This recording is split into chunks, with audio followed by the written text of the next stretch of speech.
Hey, Professor. All right. Well, I've started the recording because it's just about time. Oh, just in time. Lakeisha is with us. I hope we get a few more. We'll see. Sounds perfect. Great. Lakeisha, your mic is still showing that you're muted. If you can hear me, please unmute and let me know. Or alternatively, you can text me over at the bottom. There's a little text circle that if you click on that, you can text if you're unable to give me a vocal.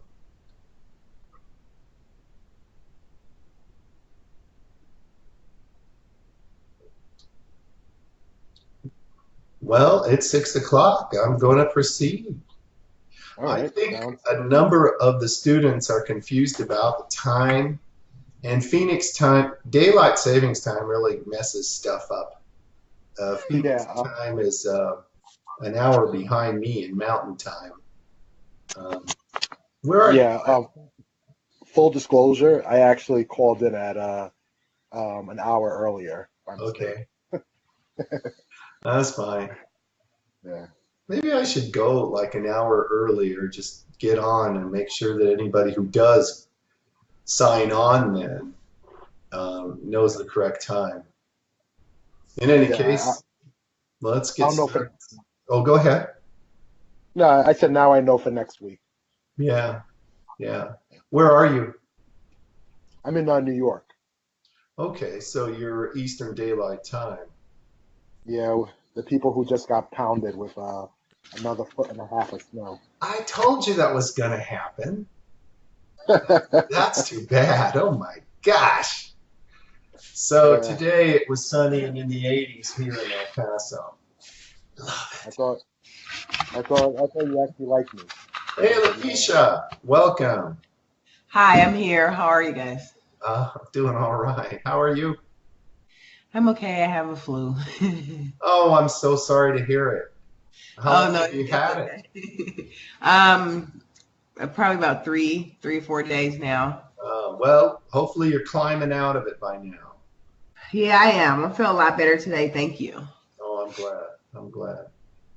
Well, I'm going to get started by showing my desktop so we can go through the PowerPoint presentation. Let me know when you see it, please.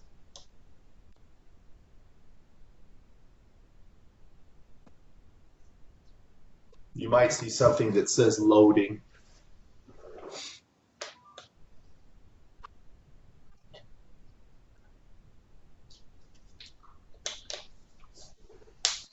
Nobody can see it? Not No, yet. Are you not getting yet. a message that says loading? Not yet. Bizarre. Did I not push the right button? Oh, I see. Yeah, there's another button I've got to push. All right. Now you should be able to connect. Are you getting a message? Yeah, it is. It's coming through. I'm glad. Mark? Yep. Same over here. Okay, great. So are you seeing the PowerPoint yet? No, it's loading. Loading. I Okay, see let it. me know when it pops up, please. I I'm have it able to see. now. Great. Mark? Yep, I'm good to go. All right, great. Well, welcome to the week 4 live session. I'm hopeful we'll have more students join us, but I do this for you guys so you're able to interact live and get your questions answered live. And we've got a bear of an assignment we'll talk about. All right, so tonight I want to know who's here, and it's you two and me, and that's fine. It's all voluntary. You'll get a chance to ask me any questions that are burning in your mind. We'll go over the week 4 objectives, the assignment. It shouldn't be assignments, it's assignment. And we'll talk about anything else you wish to discuss. All right, so welcome. That was actually I think on my birthday last year, but It was a beautiful day there in April. Any questions that either of you might have off the top? I'm more questions about this this major assignment that we have. Okay, yeah, that's fine. We'll get there in just a few minutes. Well, Yeah, I have the same questions about the assignment. Mine is geared more toward the video portion, but I did read some things online where you did respond to someone who inquired about that. So it appears that we can make this video from our cell phone.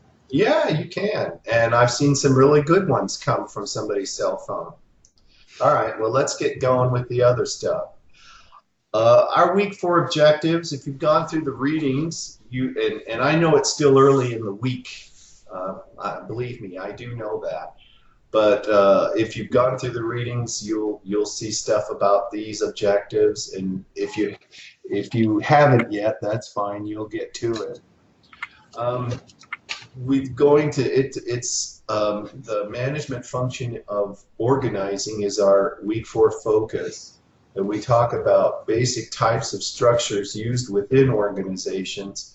And I'm sure that in your work history you've come across things, with organizations that have like departments or that are matrix management, where people from different departments are put together on a team to solve or to address a certain need. Have either of you been in a matrix organization before? Yes. Yeah, that can be fun if the bosses are all cool. It's not so much fun, but that's all right. So, there's also emerging organizations, and some of the tech companies like Tesla or Google or Samsung even. Well, a little less with Samsung because they don't have that large of a footprint in the U.S.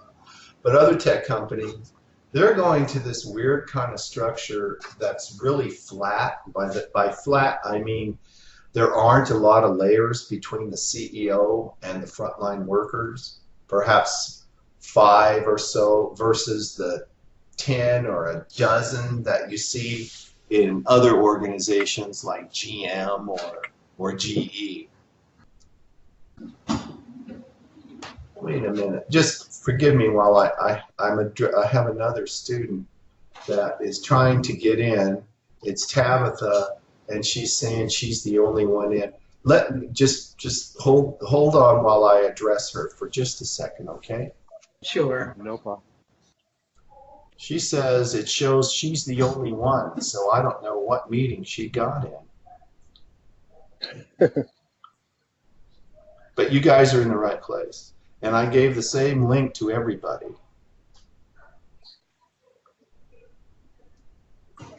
It may be a link from a previous meeting that she's trying to get to, I'm not sure.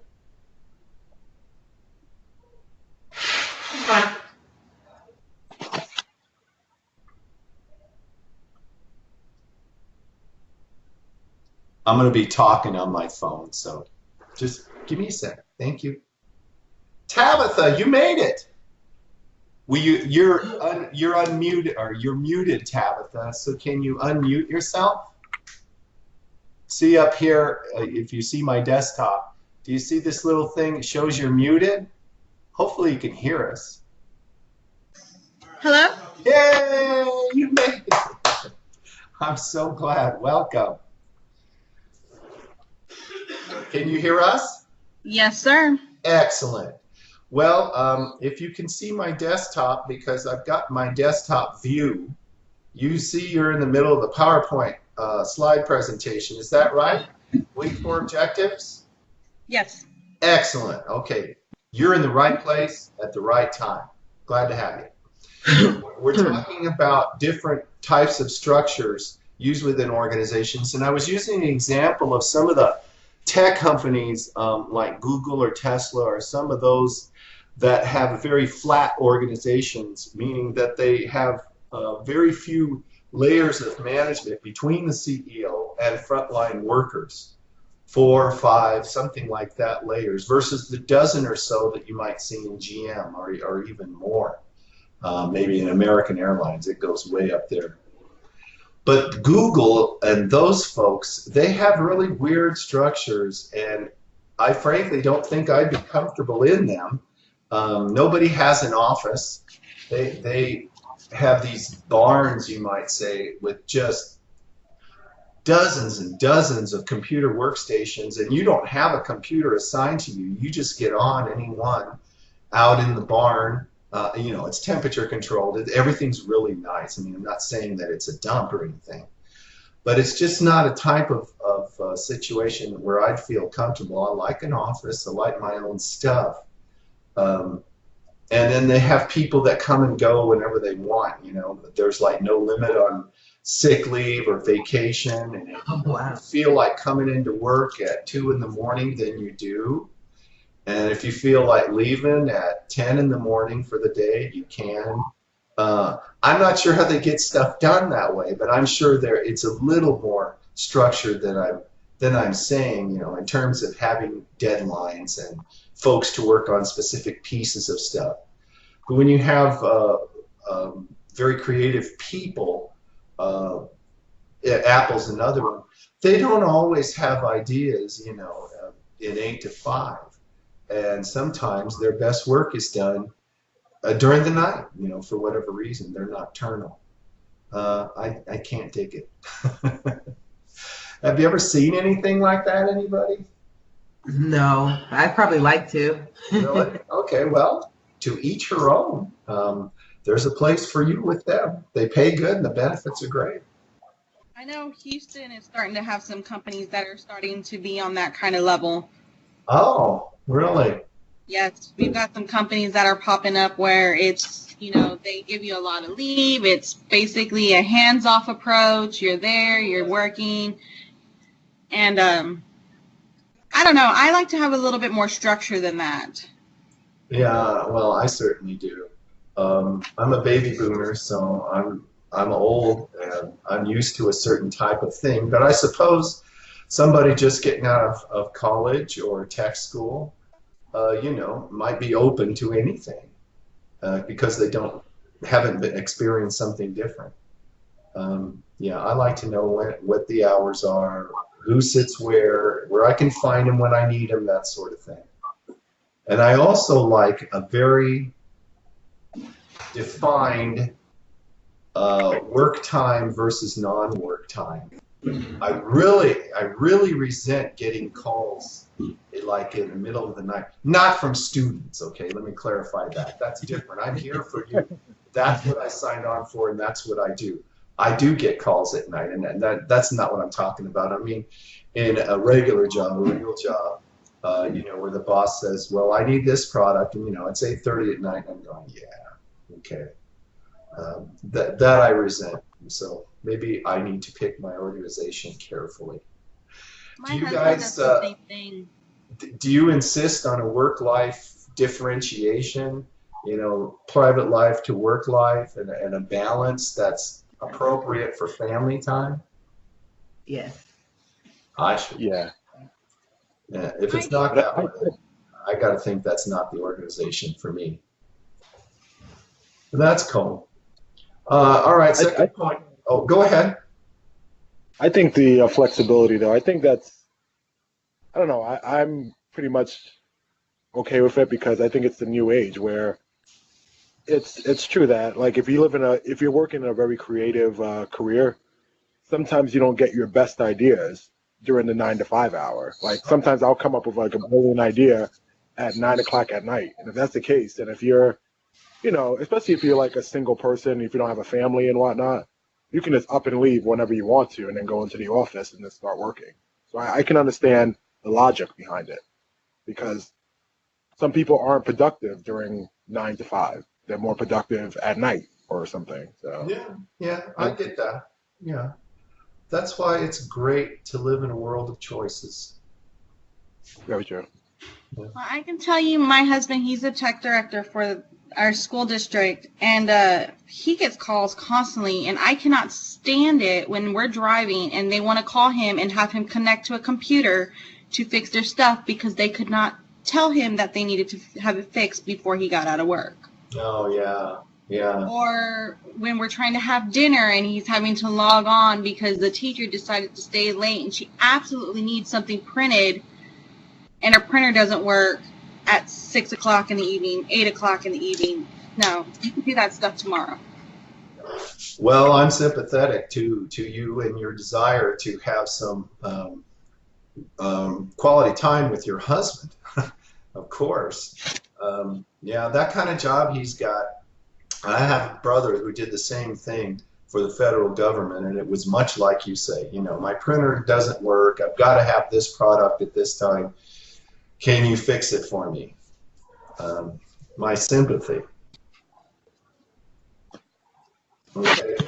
Any other points about that? I mean, it kind of got off on tangents there, but there are some odd structures out there, and it is kind of job dependent.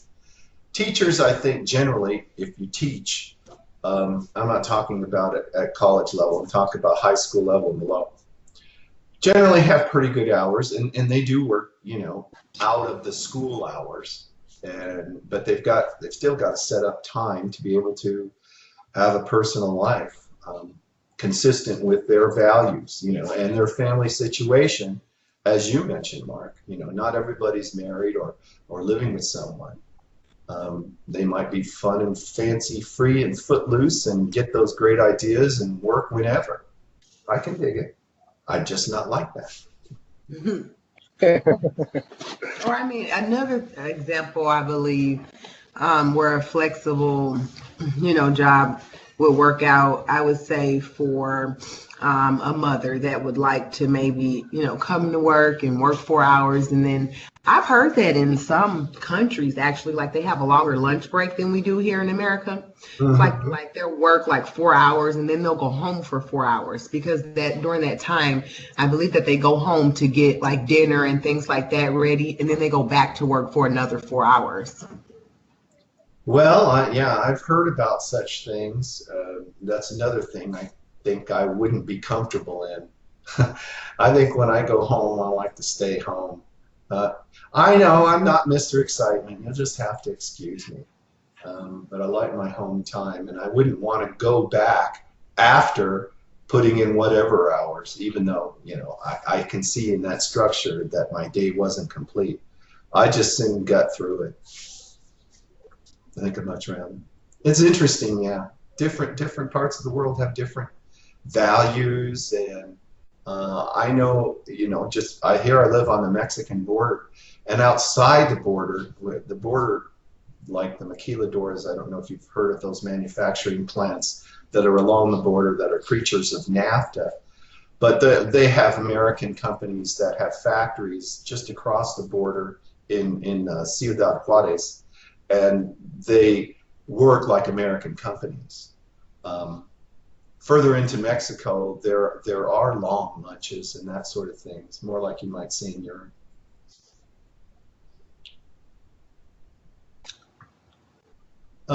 As to analyzing the role of strategy on structure, one of the questions I asked was, how important is an organization strategy to you? How important is an organization structure to you?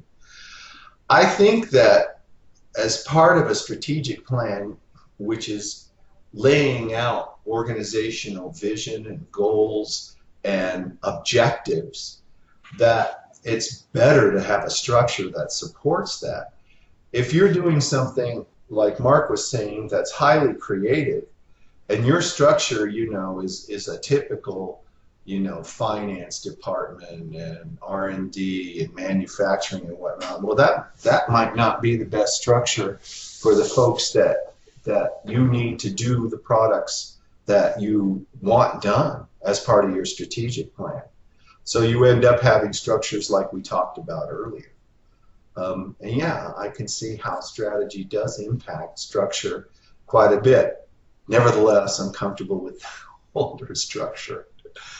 What's the structure you work with, Tabitha? Well, we have, I mean, I work for a junior high. It's, you know, we have our hours that we're there, and I don't have to put in all the extra work that the teachers do, so I don't have to worry about any of that. I just, you know, I get off work, I go home. Nice. I mean, I get all the benefits of being a teacher, but I'm not a teacher, so I don't have to do any of the other stuff. Do you get grief for not being a teacher but receiving all the benefits? No, I don't, because I deal with the ISS kids, which is the in-school suspension kids. Oh, yes. I remember you mentioning that. Yes.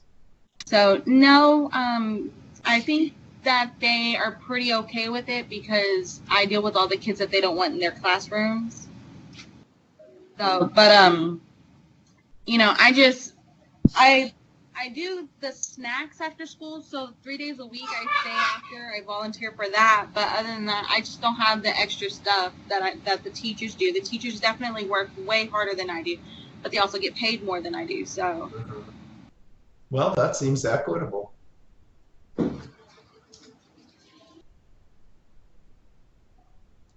Lakeisha, how about the structure in your organization? I would probably categorize it as the functional structure. Like, it depends upon what you qualify for and what you've tested for. So, basically, like, well, I work at AT&T, so believe it or not, that's why sometimes we have to transfer customers around so much, because you're basically trained in one particular area. And I've been there 18 years, so I never thought that I would find myself saying this, but when I originally started, we were trained the way we are now, where like I basically handle only the internet service. When I originally started, I thought that was maybe limited the employees' abilities, and I did not like to transfer customers around. But now that technology is the way that it is, like one person can't possibly remember everything with television and with the cell phone and with the home phone and, you know, be tech support. I understand that we do wear many hats in the organization, but what we found out, you know, the company, is that when you force an employee to keep taking that hat off on every different call, like they were kind of like stumbling around. It was kind of hard for them to keep up, and they actually sound like they're not very familiar with the company, versus allowing them to choose a product and learn all about that product and only have the calls go to the agents that handle like only wireless. That's why you'll get a representative that'll say, I'm terribly sorry, but unfortunately I'll need to connect you over to a wireless agent, or I'll need to connect you over to a UVerse agent. And that's why you have the prompts where you have to press, you know, what product you're calling in reference to, whether it be just your bill, because, you know, sometimes bills are very complex. So a lot of the billing agents are just strictly there. So I like it better that way, where we are still working as a team, but each agent kind of has like one or two products that they are absolutely familiar with, and we just stick to that. Well, it makes sense to me, and I am your internet customer. I don't recall having much of an issue. Well, I did before I upped my plan, but I didn't get transferred too much. I do have a landline too, so does that get me to another place if I have landline issues with AT&T? It does, and the landline group of agents are quite small, because that is a product that AT&T calls it's phasing out. And What? It has phased out. What? Yeah. You can't do that. I'm sure there's a lot of children that probably don't even know what a landline is. Okay, my age is showing. I know, but in Kate, what I found out even with that is anytime a city has any type of problems with power or anything, those landlines are still working. Well, yeah, and that's all I can do to fax too. And yeah, I still have a need to fax stuff, and I can't do it with my cell phone. Yeah, I can take a picture and text it, but sometimes for some things I need a fax. to You receive do. I'm it. sure they're working on a way to figure out how to fax from a cell phone. Well, when that happens, then maybe I'll dump my landline. I mean, I'm not married to it, and it costs too much. But well, there it is. Someone from one of those new technology companies will probably go in at 3 a.m. with a wonderful idea about how to do it. Fix me. And so if we can move on to the last objective, determine the building blocks of organizational structures. Well, I think we talked a lot about some of it, and you know, some of it's built on age-old designs, some of it's built on functional necessity, some is built on, you know, the creative side. I don't know that I'd have much more to say about it. Any questions or issues about organizational structures? Let us move on. Okay, this should say assignment. And you have a single assignment, and it's there. The operational tactics and strategic goals presentation. Go ahead and ask your questions, because I want to be able to focus my comments on where you need them.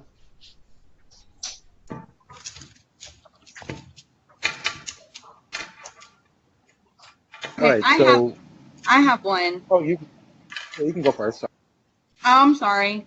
The word summary is, we have to do it in Microsoft Word. Do we place a link for that in a slide, or do we put it separately, or? That's a separate attachment. Okay. That is a separate file that you will upload. Okay. Mark, go ahead. I was actually somewhat around the same question because I wasn't too sure. So. And when you said, like, I know you were saying you can use video editing apps. I guess, like, I have to check the application stores. And when you say a motivational video, like motivational as in, what do you mean? Okay, listen up.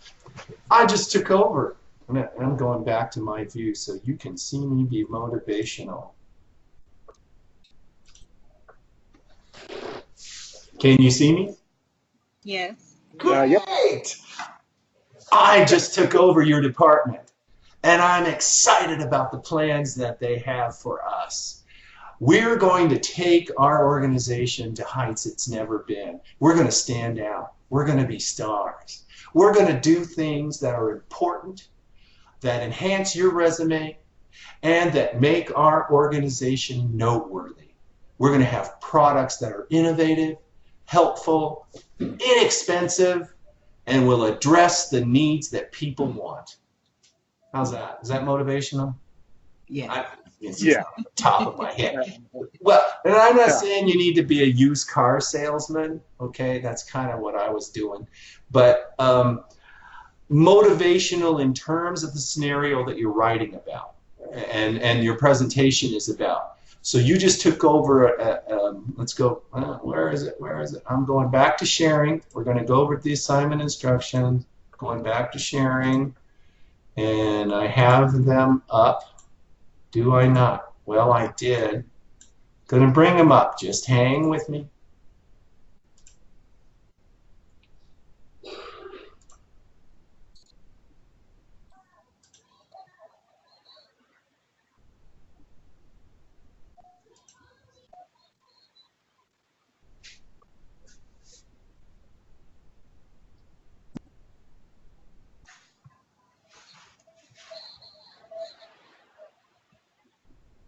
Week 4.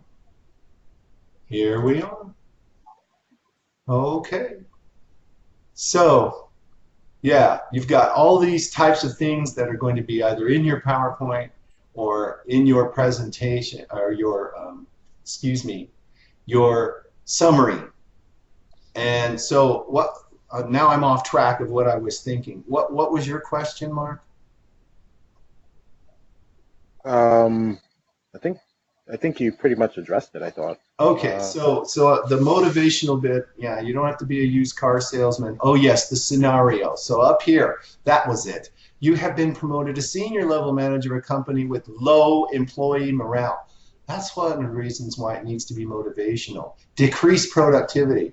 You have been tasked with developing a strategic plan of the workforce and present it to the CEO and other members of the leadership team to show how you're going to change the culture of the organization that you've just inherited, that sort of thing. Okay, so all these refer to this scenario. And these basic elements that are listed here, I'm going to want to see in your assignment. You're going to develop a plan. You're going to have a flow chart of a one-year plan to get you where you want to go. A plan that will increase morale and employee engagement, basically. That's what almost all of them are about. Does that make sense? Yes, the concept makes sense, but I just want to make sure I'm clear. So one portion is going to be to create a 10 to 12 slide PowerPoint. That's one. Yes. And the second one that I believe I see, it says develop a summary. So that's going to be on the Microsoft. Yes, on Word, yes. On Word. Okay, so now we have one is a PowerPoint, one is a Word, and then the third one will be a video. So when I submit the assignment, I'll actually have to, upload all three individually and then check those boxes and actually have three. Unless you decide to post your video in a PowerPoint slide. Oh, okay. I didn't know that was an option. And well, there's a good reason to do that. And the reason is that most of the file sizes of of videos are too large to upload. I know students have had problems with that, especially if they have high definition video cameras. Those are big files, and they can't be uploaded to the system easily unless you have super duper AT&T 1000 internet. Oh, wow. Which I have. But I'm bragging. I don't know if I have that or not. Yeah, it's probably not available in your area. We apologize. I'll get right on that. I'm going to call them. Well, it's in El Paso, and I'm glad. Anyway, yeah, a lot of students have decided to insert their videos in a PowerPoint slide, and that lessens the clarity. But that's okay. I don't need a lot of clarity. I just need motivation. And so it can be that you upload 2 files instead of 1. Alternatively, some students are able to use a software that YouTube, for instance, and they send me a link, and I can go to YouTube and look at your video. That has been done too. So there's lots of ways to do it. In the end, I just need to get to a video and view it. Wonderful. Okay. Now I want to talk a little bit about budget, okay? And that's because I love budgets. Not that my personal home budget is all that great, it's not. But the idea here is that you're going to have a flow chart of a 1-year plan, and you're going to need to fund it. And so your budget should address how you're going, or what funds you need, and then how they're going to be spent. Now, I'm not talking about buying staplers or an office chair, that sort of thing. I'm talking about, well, you may want to hire more people, then you have a personnel cost. You may want another vehicle, then you have a rolling stock cost. You may want to throw parties for the staff, then you have an operating cost. So just broad categories in your budget are just fine. Does that make sense? Yes, or like training employees will have a cost. Yes, yes. It certainly will. Is there a specific amount that budget needs to be, or is it's just whatever we're going off of with our flow chart? Yeah, just whatever you decide to do. You know, if your budget's a few $1 billion, I'm probably going to go, what? But if your budget, you know, is $100,000 or something like that, and you're going to hire a couple of staff and you're going to do a lot of training or buy a lot of stuff, well, maybe that's reasonable. I'm in no position to question a lot of it. As long as it's, you know, has a degree of reason, I'm good. Make sense? Makes sense. Now the flow chart, one of the things that I often get with this flow chart, and I've been lenient on it because it just says chart, but I often get an org chart. Somebody gives me, you know, an org chart with the boxes that to represent the one-year plan. I'd rather see a real flow chart, and I'm not going to grade down if it's an org chart. But since you guys are listening and you got to hear me, I'm hoping you do a real flow chart with arrows, you know, and processes and whatnot that are indicative of flow charts. Do you know what I'm talking about? Am I being clear? Okay. Yeah. Yeah. Okay. So you three are my stars, and I want you to do it well. Okay, we will. I actually, No question at all. I don't know if y'all have it or not, but Microsoft has a program called Visio, Yeah. and they have flowcharts on there that you can use and make. Yeah, a lot of like the stuff that I've done even last week and this week, I use Visio for charting. Yeah, it's there, and you may even find it embedded in software that you already have. One thing I do not want you to do, and that's buy anything, unless you have a need for it at work or something, or in a private business or something, or church. I don't want you to, but none of this should require you to buy anything. Okay. No, yeah, I think my PowerPoint, when I create the slide, there's normally where it says you can clip to add art. There's also graphs and flowcharts there. Yeah, there probably is. They keep expanding this stuff all the time. Microsoft keeps buying up little companies. They bought up Adobe, and so you can now do Acrobat stuff with your Microsoft programs. Not just Acrobat, but PDFs, such as you're viewing now. That's new. I mean, it's only a couple years old. So yeah, you'll probably find something in somewhere that would be useful to you as a flow chart. Okay. Other questions on your assignment this week? Okay, well, I won't belabor it. Don't think because we're moving on that you don't have an opportunity to ask more questions. You do, whether, you know, before we close out tonight or any time in the classroom. Please do. Somebody sees that and it's helpful to them. So please. Anything else on your mind?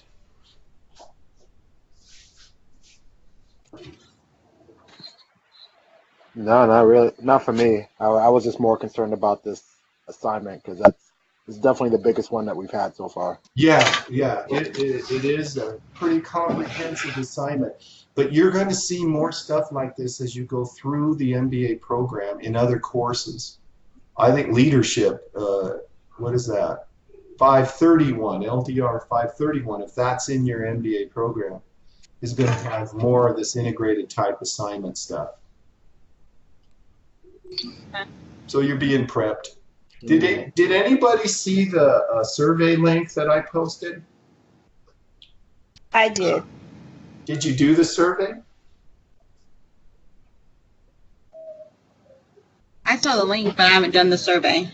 Okay, well, if you would, and that's just something that the university gave to me to post for you because the platform is going to change fairly soon, and they want to make sure that student needs are addressed. When I say platform, I don't know if you're acquainted with it, but the university is moving from what you're seeing now in the classroom, which is called, quote, the new classroom, unquote, to an off-the-shelf product called Blackboard Ultra.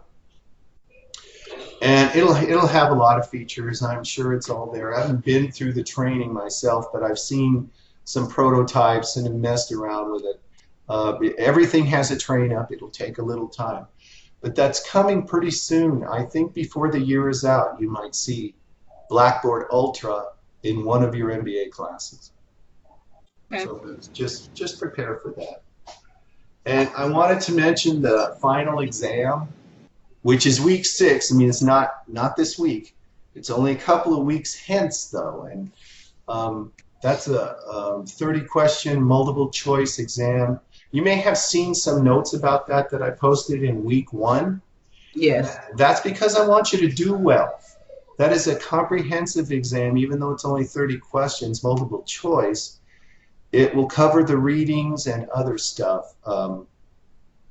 Not so much my personal questions or anything like that, because the university course developers put the exam together. I did not. But it's hard. So study, be prepared. Just put that out there. So week 6 is strictly the exam. No, ma'am. There is another assignment in week 6. Mm-hmm. Okay. But it's not a bear. Okay. The final exam is going to be what I want your big focus to be in week 6.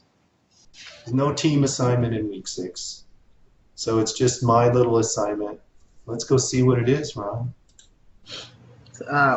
Organizational metrics analyst. Yeah, it sounds more impressive than it is. But if you, that's not to say it's not worthwhile. It is, because one of the things. Well, I don't want to get into week 6 stuff, but we'll talk about the control function of management, and the way you control stuff is using metrics. So that's why the assignment is what it is. But I just wanted you to be aware in week 6 about the final exam. That's more my point for tonight. Okay. Awesome. Thank you. Is it going to be a majority like vocabulary words that they talked about, or is it going to be anything specific? Or, I mean, do we just blindly study all the chapters? There will be, and I'll post a couple of practice questions. And there are some practice questions, I think, in the thing I posted in week 1. Okay. So you'll get a chance to see kind of the format of the questions and the level of detail they're looking at. But you read a lot about theorists and theories about management, and you can expect that exam to have some of that heavy duty. And by the way, welcome, Renee. Good to see you with us. I'm sorry I was late, but I'm here. Well, you got to bring the snacks next time, because. Okay, I will. Renee, I want to give you an opportunity to ask any questions you might have, because we're wrapping up here. Well, actually, I was just listening in, and basically recovering, because it was the assignment that's coming up, for this week that's due Monday, and yes, it seems to be pretty challenging. So. Yes, it is. But there were a number of points addressed and questions asked, and I'm recording this video, and I'll post it again, and you can see what you missed if it's helpful to you. Okay. But whenever you have a question about it, as you're trying to put it together or go through it, I'm here for you. So just ask. That's fine. Okay, I appreciate that. Yes. All right. Anything else from anybody for the good of the order? No, I appreciate all the information about the individual assignment that we have coming up here. Great. Well, I'm glad that you guys came, because I want you to do well in that one too, as well as final exam. All of them, of course. All right. Well, if there's nothing else, going once, going twice, going 3 times.